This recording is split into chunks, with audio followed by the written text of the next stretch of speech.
Let's get into our review section, man. Got a lot more films than we did last week. That was probably our shortest episode ever, man. But I think it still came out great. But I got a couple of things in, this past week. I don't know what I want to start with, man. Let me start with this one, man, because I'm interested in hearing what Cornelius thought about this one, and this is going to be Beast. And this film is directed by Baltazar Kormakur. I hope I said that right. And so this it involves a recently widowed Dr. Nate Daniels and his two teenage daughters. They travel to a South African game preserve managed by Martin Battles, an old family friend and wildlife biologist. However, what begins as a journey of healing soon turns into a fearsome fight for survival when a lion, a survivor of bloodthirsty poachers, begins stalking them. And this film is going to star. We got Idris Elba, we got Sharlto Copley. You might remember him from District 9, and I think they got District 9 too in the works. That'd be dope. He also has two daughters, Leah Jeffries, Iana Haley. They also, they're Idris's daughters in the film, and that's about it. I think the other characters we see here, Anzor Alam, and a bunch of villagers and and extra people. But I don't know, man. Like as far as film goes, it's about as basic as you can get. I mean, at this point, like it's just a straightforward, action thriller.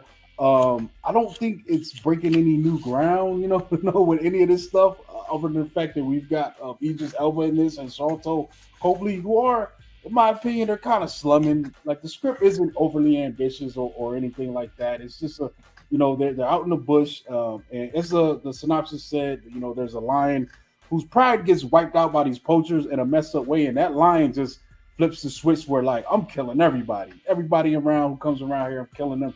And they happen to, stumble into that territory and they get pursued by the lion. I will say this though, that lion was pretty scary at times. Even though it's clearly a digital effect, it holds up. I mean, it's good enough. And they got a couple of jump scares in there, and it's not overly long, man. So for me, at least by the time I got to the end, I was like, all right, man, y'all got to wrap this up, and they wrapped it up, and it wraps up in a ridiculous manner, in my opinion. But it's one of the ones I didn't hate it or I didn't love it, man. Like if you really want to see Idris Elba, you're a big fan of him. It delivers Idris Elba, you know what I'm saying? But for me, it's about middle of the road kind of film, man. I don't think you should go out of your way to go see it in theaters. It'll be perfectly fine if you watch it at home in a couple months, whatever streamer picks it up or whatever. And that's about it, man. If I got to rate it, I'm probably giving it maybe a 2.5. Overall, it's solid, but it's not, breaking any new ground or whatever. It's entertaining. I like this film. It was intense in parts of it. Like you said, it was a simple story, but I had a lot of jump scares in this film.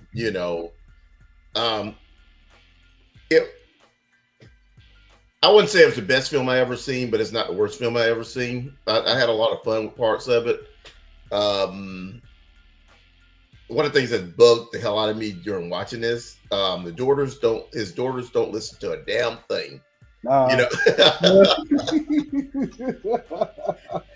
And they kind of fell into some like horror type tropes and stuff to where you should know better. Somebody tells you to stay in the vehicle, stay in the motherfucking vehicle.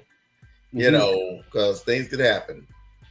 I'll put it like this: if I was out there, it wouldn't be no problems with Cornelius staying in the vehicle because I'm allergic to lions and such. There you go. So, speaking of the lion, how did the lion come off being all CG'd and everything? Oh, you scary as shit to me. I've heard some people complain about how it looked, but I didn't have a problem with it. Yeah, I didn't have a problem because like I said, there was some genuine jump scares, man. Like when that lion is there, like you feel the presence of him. He looks crazy. It almost has by the end of the movie, he's looking like Cujo because he's kind of beat up. He's been fighting since that night that his whole basically the poachers set a trap. They laid all this meat out there and then waited for the lions to come up and start eating, and then they blasted everybody. And he was the only one to get away, but yeah. He's got wounds on it. He he looks like Cujo by the end of this movie. So it looked like Cujo and Scar from The Lion King. You know, it's like the line is already on speed. But now it's all bloodied up and even more. And you're like, wow, I think the scary moments were great. It's just that, other parts, it was just, it's so big. It's one of these ones that I feel like in the future, it'll come on TNT like every Saturday for like a weekend, a couple times a year, you know how they do. They'll play the same movie. Other thing about it, it seemed like this is like a basic type film to where I'm kind of surprised, like, Copley and Idris Elba are in it. You know what I'm saying? I was like, they signed on to do this. They probably had their families with them just so they could get a couple months in South Africa. Yeah. Just go hang out on vacation, and do this movie in the meantime. That's what it felt like to me. That's Copley's already in South Africa, I guess. So so who's next, man?